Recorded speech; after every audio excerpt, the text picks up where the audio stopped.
जय श्री कृष्णा। मैं संध्या रानी आज कल्याण पत्रिका में से भगवती श्री सीता जी के बारे में कुछ बताना चाहती हूँ। भारतीय देवियों में सती शिरोमणि भगवती श्री सीता जी का स्थान सर्वोत्तम है। स्त्री के शील धैर्य की तो श्री सीता जी के चरित्र में पराकाष्ठा है। भारतीय साहित्य के अधिकांश पृष्ठ श्री सीता जी के धवल चरित्र के आज भी साक्षी हैं। प्राचीन काल में मिथिलापुरी में शीर्षध्वज जनक नाम के प्रसिद्ध धर्मात्मा राजा राज्य करते थे। वे शास्त्रों के ज्ञाता, परम वैराग्यवान और ब्रह्म ज्ञानी थे। एक बार राजा जनक यज्ञ के लिए भूमि जोत रहे थे। भूमि जोतते समय हल का फल एक घड़े से टकराया। राजा ने वह घड़ा बाहर निकलवाया। उससे राजा को अत्यंत ही रूपवती कन्या की प्राप्ति हुई। राजा ने उस कन्या को भगवान का दिया हुआ प्रसाद माना और अपनी औरस पुत्री की भांति बड़े ही लाड़ प्यार से उसका लालन पालन किया। उस कन्या का नाम सीता रखा गया। जनक की पुत्री होने के कारण सीता जानकी भी कहलाने लगी। सीता जी शुक्ल पक्ष के चंद्रमा की भांति दिनों दिन बढ़ने लगी। धीरे धीरे जानकी जी विवाह के योग्य हो गई।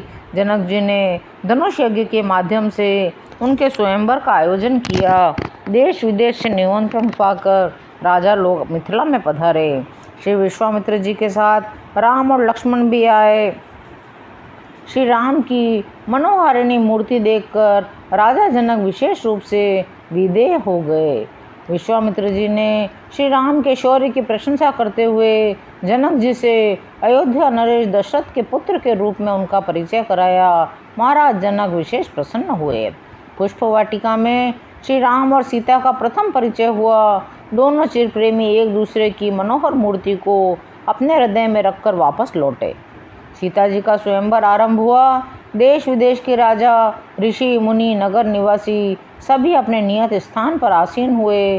राम और लक्ष्मण भी विश्वामित्र जी के साथ एक ऊंचे आसन पर विराजमान हुए। भाटों ने महाराज जनक के प्रण की घोषणा की। शिव जी के कठोर धनुष ने वहाँ उपस्थित सभी राजाओं के दर्प को चूर चूर कर दिया। अंत में श्री राम जी श्री विश्वामित्र जी की आज्ञा से धनुष के समीप पहुँचे। उन्होंने मन में गुरु को प्रणाम किया। बड़े ही लाघव से धनुष को उठा लिया। एक बिजली सी कौंधी और धनुष दो टुकड़े होकर पृथ्वी पर आ गया। प्रसन्नता के आवेग और सखियों के मंगल गान के साथ सीता जी ने श्री राम जी के गले में जय माला डाल दी। महाराज दशरथ को जनक का आमंत्रण प्राप्त हुआ। श्री राम के साथ उनके शेष तीनों भाई भी जनकपुर में ही विवाहित हुए।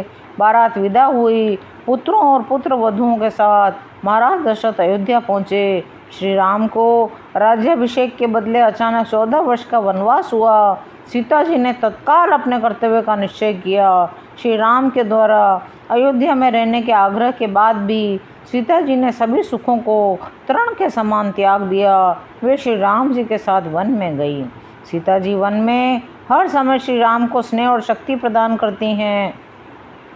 श्री राम का आयन महर्षि विश्वामित्र की यज्ञ रक्षा से प्रारंभ होकर जनकपुर में शक्ति वर्ण पर समाप्त हुआ। वन में रावण के द्वारा सीता हरण करके उन्हें समुद्र के पार लंका ले जाना रामायण में नया मोड़ लाता है। लंका प्रवास भगवती सीता के धैर्य की पराकाष्ठा है। समुद्र को पार करके श्री राम ने रावण के साथ अजय राक्षसों का संहार करके अपनी सीता शक्ति को पुनः प्राप्त किया। भगवती सीता के ही कारण जनकपुर वासियों को श्री राम का दर्शन हुआ और लंका वासियों को मोक्ष प्राप्त हुआ। जय श्री कृष्णा। राधे राधे।